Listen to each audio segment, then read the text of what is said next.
Good afternoon. I'm Shawn Yao, and this is One News Now.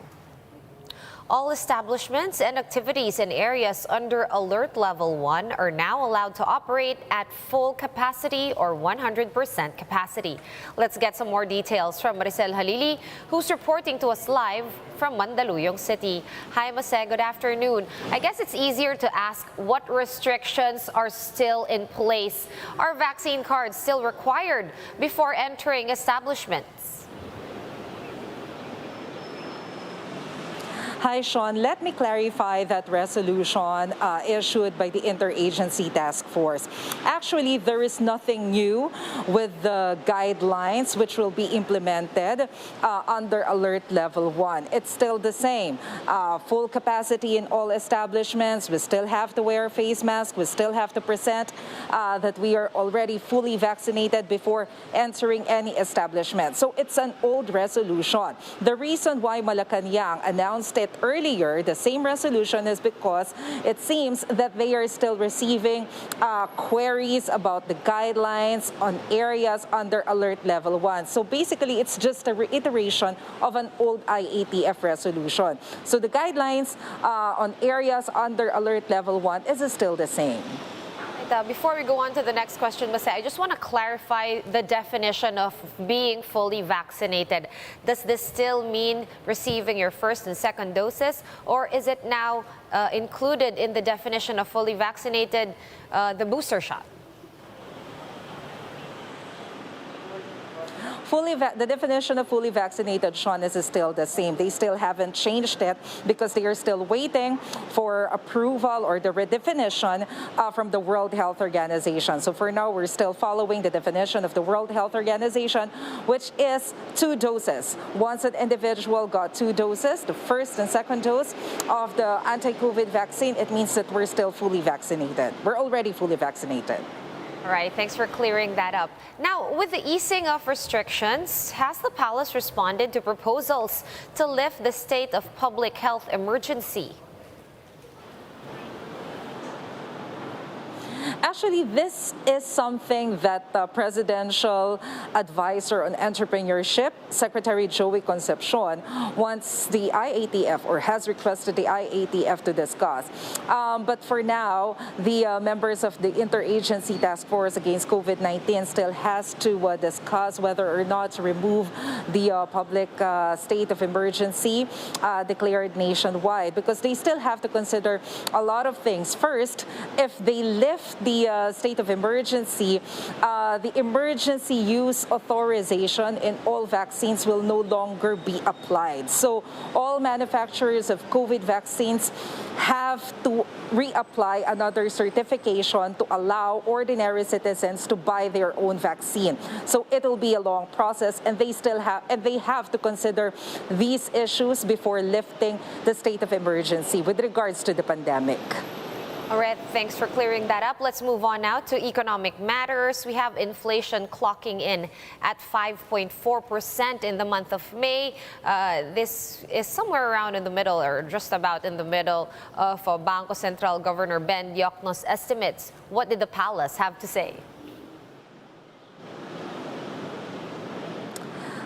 It was actually asked during the press briefing of PCOO Secretary Martin Andanar earlier, and he said that the government continues to monitor the inflation rate in the country. The sad reality is that there are still some manufacturers who have already coordinated with the Department of Trade and Industry asking for another price hike. Earlier, during the Laging Handa briefing, Undersecretary Ruth Castelo even mentioned that there are 3 manufacturers who just coordinated with their agency asking for price hike for Pinoy Tasty and Pinoy Pandesal, for canned sardines, and I think for a detergent bar. Undersecretary Castelo said that it will take them about 3 to 4 weeks to study whether or not to approve or disapprove the request of these manufacturers. But of course, they have to consider the increase of raw materials and the increase of prices of petroleum. As for Malacanang, Secretary Andanar said that the government still continues to implement the programs which can actually help ordinary people to at least face this another inflation issues on inflation rate. He said that the government still continues to implement the distribution of subsidy to ordinary drivers, and just recently the Regional Wage Board just implemented 33 pesos increase on daily minimum wage of ordinary people, of ordinary workers. Sean. All right, now speaking of sad realities, oil price hikes and inflation, there is of course another big-time oil price hike that took effect today. Did the palace mention if the President Duterte, to be clear, is now considering the possible suspension of fuel excise taxes, or is he still no-go on this? Sean, Secretary Andanar mentioned earlier that the policy and the principle of the current administration is still the same. They will not remove the excise tax on oil prices as advised by the economic team, because they feel that the revenues that the government will collect from these excise taxes will be of great help when it comes to giving benefits and ayuda to ordinary people. Now, of course, there's only 1 month left for President Duterte to impose such a policy. We have to wait and see what will be the decision of the next administration when it comes to the removal of excise tax on petroleum. All right, so we'll defer that to the incoming administration. On another topic, and speaking of the next administration, will President Duterte be attending the inauguration of his daughter, Vice President-elect Sara Duterte, in Davao City on June 19? I actually asked one of the Malacanang officials about the schedule of the president or his plans on June 12 and on June 19. According to this palace official that I cannot name because she is not authorized to give such details, she said that initially President Duterte has plans to attend a specific event, I think a particular event in Luneta Grandstand on June 12. That will be in connection with the Independence Day, but that's not yet final. And based on initial plan, he is going to attend the inauguration rites of Vice President-elect Sara Duterte on June 19. But these schedules are still tentative. We still have to wait for the confirmation from the Media Relations Office of Malacanang. All right, thank you so much for all those updates. Maricel Halili joining us live from Mandaluyong City. Thanks, Mase. And only a handful of national candidates have so far submitted their statements of contributions and expenditures, or SOSE. Among the presidential candidates, only Senator Ping Lacson, Jose Montemayor Jr., and outgoing Vice President Leni Robredo have filed their SOSEs. President-elect Bongbong Marcos has yet to file his, although his party, the Partido Federal ng Pilipinas, has already submitted its SOSE, declaring that they have spent 272 million pesos for Marcos Jr.'s campaign. Meanwhile, among the VP bets, Dr. Willie Ong and Emmanuel Lopez are the only ones who have filed their SOSEs, according to the COMELEC. And for the senatorial candidates, former PNP Chief Guillermo Eleazar, former Senator Antonio Trillanes, Senator-elect Jinggoy Estrada, and Attorney Chel Diokno have filed their campaign expenses. Senator-elect Lauren Legarda and candidate Carl Balita have likewise filed theirs today. And among political parties, the United Nationalist Democratic Organization, Puwersa ng Masang Pilipino, and Partido Federal have so far filed their party's campaign spendings. And for the party list groups, 34 have turned in their SOSEs. Candidates in party list groups have until tomorrow, June 8, to submit their statements of campaign expenditures. We're going to go on a quick break, but we will be back with more stories after that. Keep it here on One News.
You're still watching One News Now. I'm Sean Yao. More diplomats met with President-elect Bongbong Marcos ahead of his inauguration later this month. We have Marlene Alcaide joining us from the Marcos headquarters in Mandaluyong to give us an update. Hi Marlene, what did the President-elect and these diplomats talk about?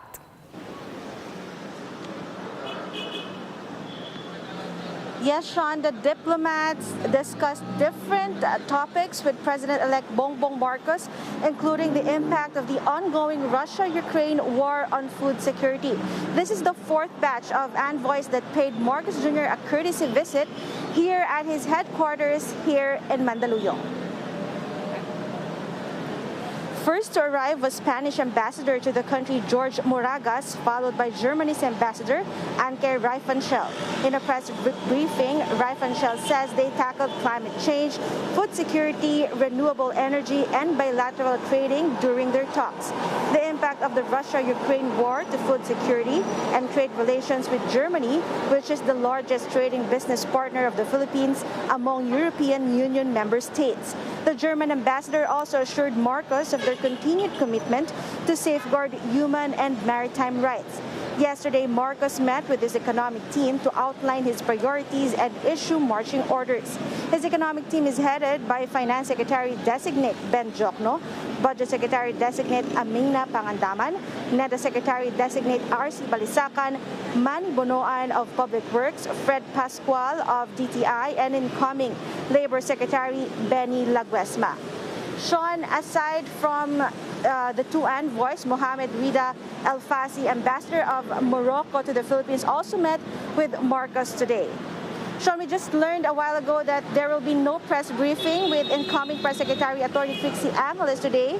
For now, we'll just have to wait for the next advisory. Sean? All right, thank you for all those updates so far. Marlene Alcaide reporting to us live from the Marcos headquarters in Mandaluyong.